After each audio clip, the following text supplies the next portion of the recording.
जय श्री कृष्ण मित्रों, आपका बहुत बहुत धन्यवाद दोस्तों कि आपने इतना सारा प्यार हमारे इस व्यापारी बनो चैनल को दिया और आपको गीता का ज्ञान की सीरीज बहुत ही पसंद भी आई।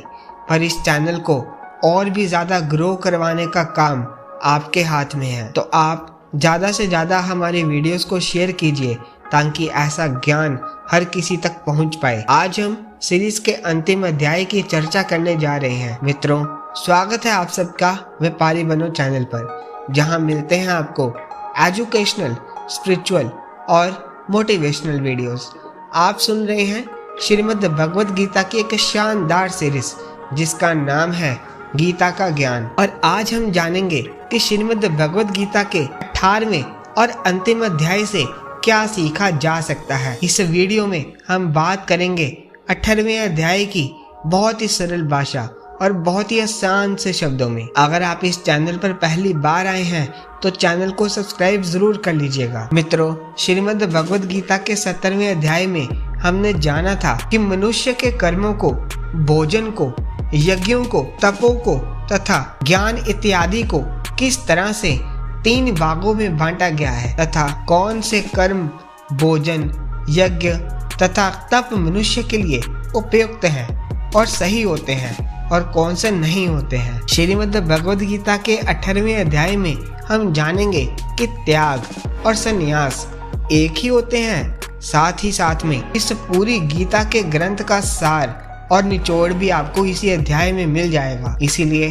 आपको इस अध्याय को आखिरी तक जरूर देखना चाहिए और सुनना चाहिए। तो चलिए मित्रों, विस्तार से जानते हैं श्रीमद् भगवद गीता के 18वें अध्याय से मिलने वाली सीख और शिक्षाओं के बारे में। श्रीमद् भगवद गीता का अंतिम अध्याय सबसे बड़ा अध्याय है। इसमें कई विषयों को सम्मिलित किया गया है। अर्जुन संस्कृत में पार्य प्रयुक्त होने वाले 2 शब्द संन्यास तथा त्याग के संबंध में प्रश्न पूछते हैं। दोनों शब्द एक ही मूल धातु के हैं जिसका अर्थ है परित्याग करना। सन्यासी वह है जो गृहस्थ जीवन में भाग नहीं लेता और समाज को त्याग कर साधना का अभ्यास करता है, और त्यागी वह है जो कर्म में सम्मिलित रहता है लेकिन कर्म फल का भोग करने की इच्छा नहीं होती उसको। श्री कृष्ण दूसरे प्रकार के त्याग की संतुति करते हैं। वे परामर्श देते हैं कि यज्ञ, दान, तपस्या और कर्तव्य पालन संबंधी सभी कार्यों का कभी भी त्याग नहीं करना चाहिए, क्योंकि यह ज्ञानी को भी शुद्ध करते हैं। इनका संपादन केवल कर्तव्य पालन की दृष्टि से करना चाहिए, क्योंकि इन कार्यों को कर्म फल की आसक्ति के बिना संपन्न करना आवश्यक होता है। इस अध्याय में श्री कृष्ण यह प्रकट करते हैं सभी प्रकार की धार्मिकता का त्याग करना केवल भगवान की भक्ति के साथ उनके समक्ष शरणागत होने की अति गुह्यतम ज्ञान है। इस अध्याय को अगर हम 2 भागों में बांटकर देखें तो इस अध्याय के प्रथम भाग में भगवान श्री कृष्ण बहुत सारे प्रश्नों का समाधान देते हैं, और इस अध्याय का जो दूसरा भाग है उसमें बताते हैं कि श्रीमद् भगवद गीता के पाठन से, चिंतन से, अध्ययन से लोगों को इसके बारे में बताने से क्या क्या लाभ होता है और क्या क्या हानि होती है। आहार के बारे में, तप के बारे में, यज्ञ, दान और श्रद्धा के बारे में कितने प्रकार के वर्गीकरण हैं, सब बताते हैं। भगवान श्री कृष्ण ने इस अध्याय में अर्जुन श्री कृष्ण से विभिन्न विषयों पर चर्चा करते हैं, और अंत में अर्जुन भगवान को सूचित करते हैं कि उनका मोह नष्ट हो गया है, वह उनकी आज्ञाओं का पालन करने के लिए तत्पर हैं। मित्रों, इस अध्याय के प्रथम श्लोक में अर्जुन कहते हैं, हे महाबाहु, मैं संन्यास और त्याग की प्रकृति के संबंध में जानना चाहता हूँ। हे ऋषिकेश, मैं दोनों के बीच का भेद जानने का बहुत ज्यादा इच्छुक हूँ। भगवान श्री कृष्ण इसका उत्तर देते हुए कहते हैं, परम भगवान ने कहा कामना से अभिप्रेरित कर्मों के अभिप्रेरित कर्मों के परित्याग को विद्वान लोग संन्यास कहते हैं, और सभी कर्मों के फल त्याग करने को बुद्धिमान लोग त्याग कहते हैं। अर्जुन, कुछ लोग सभी कर्मों को दोष भरे और सभी दुखों का कारण मानकर उनका त्याग करने के लिए, और कुछ लोग बोलते हैं कि यज्ञ, तप और दान वाले कर्म कभी भी नहीं त्यागने चाहिए। इसलिए अर्जुन, अब तुम भी मुझसे त्याग और संन्यास को अच्छी तरह से समझ लो कि दोनों में से अब त्याग के विषय में मेरा अंतिम निर्णय सुनो, क्योंकि त्याग जो है वह 3 प्रकार का होता है, उसे समझना बहुत आवश्यक है। श्री कृष्ण बोले, यज्ञ, दान, तपस्या पर आधारित कर्मों का कभी परित्याग नहीं करना चाहिए। इन्हें निश्चित रूप से संपन्न करना चाहिए। यज्ञ, दान तथा तप वास्तव में महात्माओं को भी शुद्ध करते हैं। यह सब कार्य आसक्ति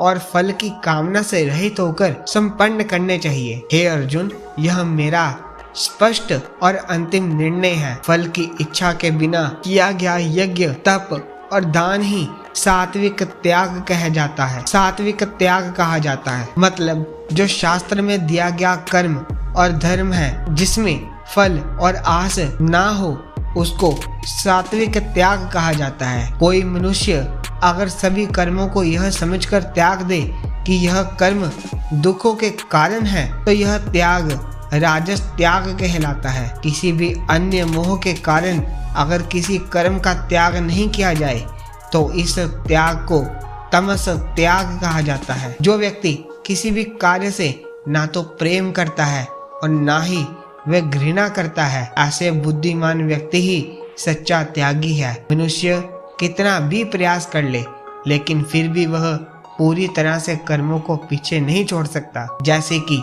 सांस लेना। इसीलिए कर्मों के फलों को छोड़ देना ही सच्चा त्याग होता है।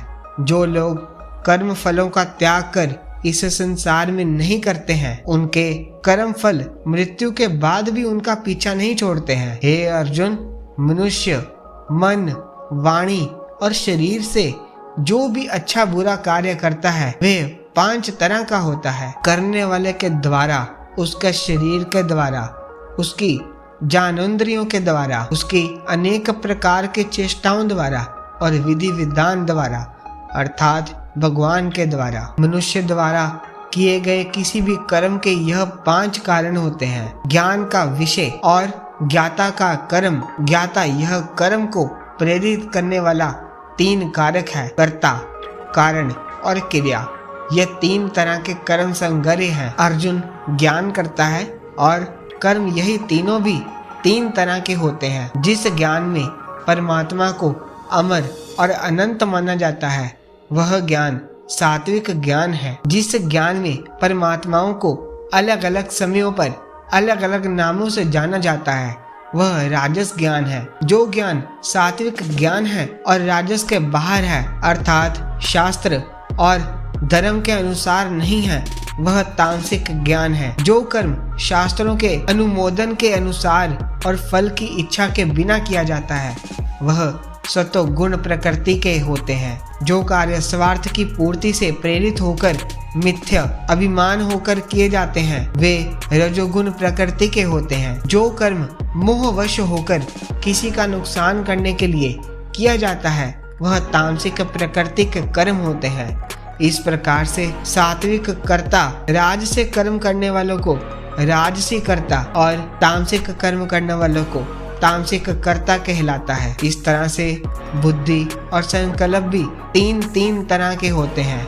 अर्जुन, सात्विक कर्म राज और तामसिक कर्म करने वालों की बुद्धि और संकल्प, यह भी कमर्श यानी सात्विक, राजसिक और तामसिक होते हैं। हे अर्जुन, सुख भी 3 तरह के होते हैं। बिना किसी कर्म फल के परम ब्रह्म में ध्यान लगाकर मिलने वाला सुख सात्विक सुख कहलाता है। यह आरंभ में विष के समान लगता है, लेकिन अंत में जिसका स्वाद अमृत के समान हो जाता है, यह सात्विक सुख शुद्ध बुद्धि से उत्पन्न होता है। बाल, बुद्धि, शक्ति, राज्य इत्यादि की प्राप्ति राजसिक सुख है।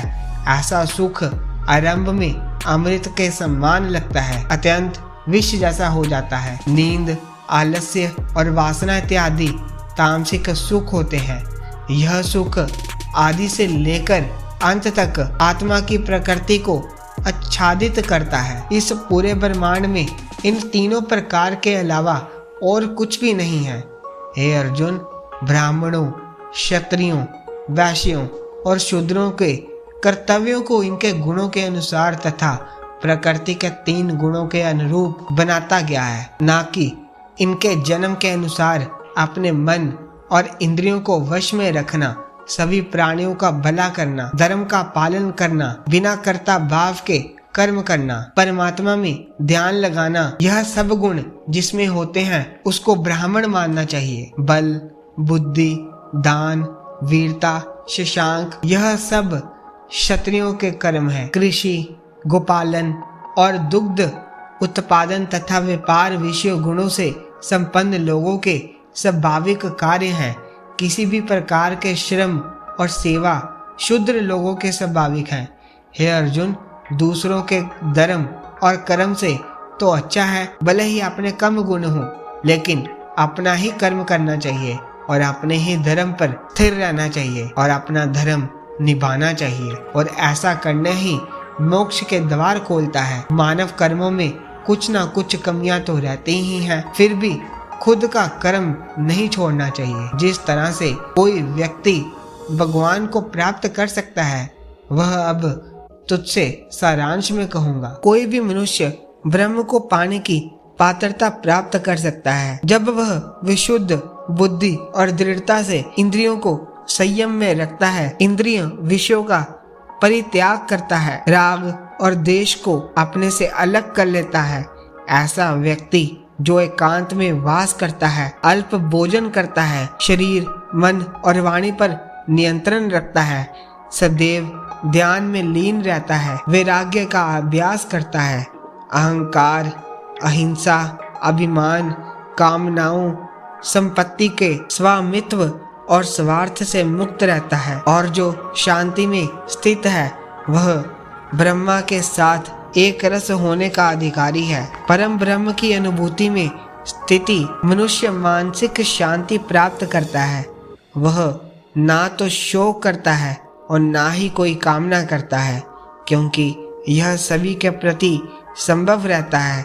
ऐसा परम योगी मेरे भक्ति को प्राप्त करता है। यदि मेरे भक्त सभी प्रकार के कार्यों को करते हुए मेरी पूर्ण शरण ग्रहण करते हैं, तब वे मेरी कृपा से मेरा नेतृत्व और अविनाशी धाम प्राप्त करते हैं। अपने सभी कर्मों को मुझे समर्पित करो और मुझे ही अपना लक्ष्य मानो। बुद्धि योग का आश्रय लेकर अपनी चेतना को सदैव मुझ में ही लीन रखो। हे अर्जुन, इस तरह से तुम भी इन बातों को समझकर अगर अपना धर्म और अपना कर्म निभाए, तुम भी मुझ में परम पद पाओगे। और अगर अहंकार के वश में आकर तुम इस तरह से बोलकर कि मैं युद्ध नहीं करूंगा, मेरे ज्ञान को नहीं मानोगे, तो तुम अपने धर्म, कर्म और परमार्थ से भटक जाओगे और नष्ट हो जाओगे। हे अर्जुन, तेरे अंदर भी मैं ही हूँ, इसीलिए तुम सब वो मोह छोड़कर इस माया से बाहर निकलकर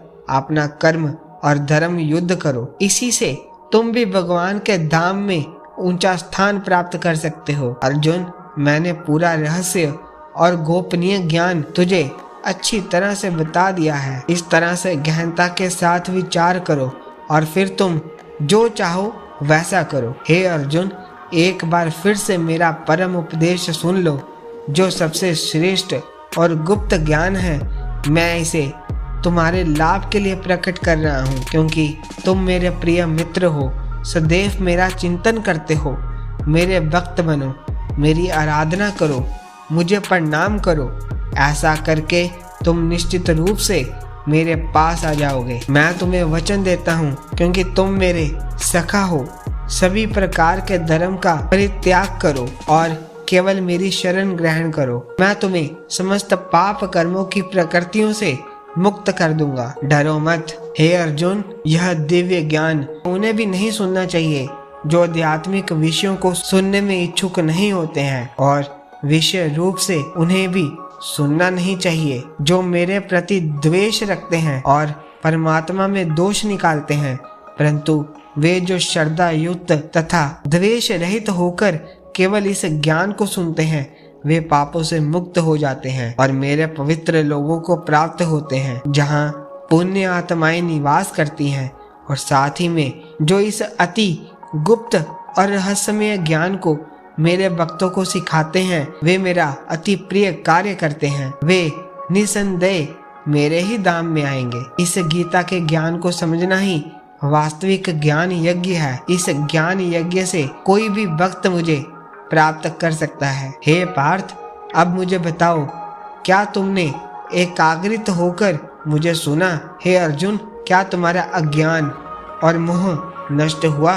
अर्जुन उठकर बोले, हे प्रभु, आपसे, आपकी कृपा से मेरा सारा मोह नष्ट हो गया है। अब मैं ज्ञान में स्थित हूँ। मैं दुविधा और शंका से मुक्त हो चुका हूँ और जैसा आपने मार्गदर्शन किया है मैं ठीक उसी प्रकार से अपने कर्तव्यों और धर्म का पालन करूंगा। दोस्तों, जीवन में चाहे कितनी भी मुश्किलें आ जाए, जो इंसान भगवान श्री कृष्ण की इन बताई गई बातों का अनुसरण करता है, इस भगवत गीता के ज्ञान को अपने जीवन में उतारता है, उसकी न केवल संपूर्ण समस्याओं का समाधान हो जाता है बल्कि उसे जीने का और अपने सपनों को पूरे करने का तरीका भी पता लग जाता है। हमने भगवत गीता के प्रथम अध्याय से लेकर अंतिम अध्याय तक देखा है कि किस तरह से अर्जुन अपनी समस्याओं में उलझकर अपने कर्तव्यों से विमुख होकर फिर खुद को ही तन मन और धन से भगवान को समर्पित करते हैं और उनकी शरण ग्रहण करते हैं, उनसे अपनी समस्याओं का समाधान भी मांगते हैं। उसी तरह से हमें भी अपने जीवन में आने वाली सभी समस्याओं और परेशानियों को भगवान की शरण में ग्रहण कर देना चाहिए और श्रीमद् भगवद गीता के इस दिव्य ज्ञान के द्वारा दिखाए गए रास्ते पर चलकर अपने जीवन को सफल बनाना चाहिए। कुछ लोग यह भी बोलते हैं कि भगवद गीता सिर्फ हिंदू धर्म का ग्रंथ है, जबकि भगवान ने खुद कहा है कोई भी व्यक्ति जाति और धर्म से नहीं होता बल्कि अपने गुणों और आचरण से होता है। इसीलिए श्रीमद् भगवद गीता के दिव्य ज्ञान पर और उस मनुष्य का अधिकार है जो परमात्मा में विश्वास रखता है। मित्रों, आज की यह दुनिया कर्म भूमि है। कर्म और मेहनत का सिद्धांत सबके लिए एक ही है। इसीलिए आप सब लोग इस गीता ज्ञान को बार बार सुने, हर आयु वर्ग के पुरुषों और महिलाओं को सुनाएं, ताकि आप अपने कर्म स्थल के अर्जुन बनकर अपने जीवन का लक्ष्य हासिल कर सके। मित्रों, श्रीमद् भगवद गीता के इस अध्याय से आपने क्या सीखा हमें कमेंट करके जरूर बताएं। वीडियो को लाइक करके शेयर कर दीजिएगा और चैनल को सब्सक्राइब करना मत भूलिएगा। भगवान श्री कृष्ण आपको हमेशा प्रसन्न रखे। जय श्री कृष्ण दोस्तों। राधे राधे।